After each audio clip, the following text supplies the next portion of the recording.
మరో వ్యక్తి భట్టురాజు గారు. మరి భారత్ జ్యోతి అవార్డు వచ్చినందుకు మీకు ఎలా ఫీల్ అవుతున్నారు?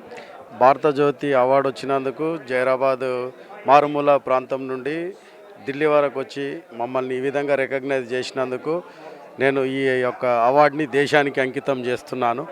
తిరిగి నేను ప్రజలకు కూడా స్ఫూర్తిగా ఇతరులకు సహాయం పొందిన వాళ్ళు ఇతరులకు సహాయం చేయాలని కోరుకున్న ఉద్దేశంలోనే ఈ యొక్క అవార్డు ఇచ్చినందుకు, ఈ అవార్డు కొరకు మాజీ గవర్నర్లు వీళ్ళందరి చేతుల మీద అందుకున్నందుకు చాలా సంతోషంగా ఉంది. జై తెలంగాణ. ముఖ్యంగా మీకు ఈ అవార్డు ఎందుకు వచ్చింది అనుకుంటారు? ఈ యొక్క ఢిల్లీ వాళ్ళ దృష్టికి రావడం కారణాలు ఏమై ఉండొచ్చు? ఢిల్లీ వారి దృష్టికి రావడానికి కారణాలు అనేక సోషల్ సర్వీస్ కార్యక్రమాలు చేసినాము. ఎంతోమంది అనాథ పిల్లలకు, చిన్నపిల్లలకు,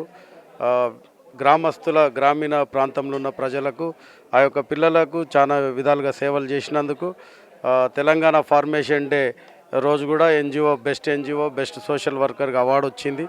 అదే కాకుండా వీటినన్నింటినీ గుర్తించి ఈరోజు భారత జ్యోతి అవార్డు రావడంగా చాలా గర్వించదగ్గ విషయము. ఈ యొక్క అవార్డుని దేశానికి అంకితం చేస్తా ఉన్నాను. ఫ్యామిలీ కోఆపరేషన్ ఎలా ఉంది? మీ ఫ్యామిలీ ఏమైనా తెలుసా ఇలాంటి అవార్డు వచ్చింది? ఇలాంటి సందర్భాల్లో ఫ్యామిలీలో కూడా చాలా కోఆపరేషను.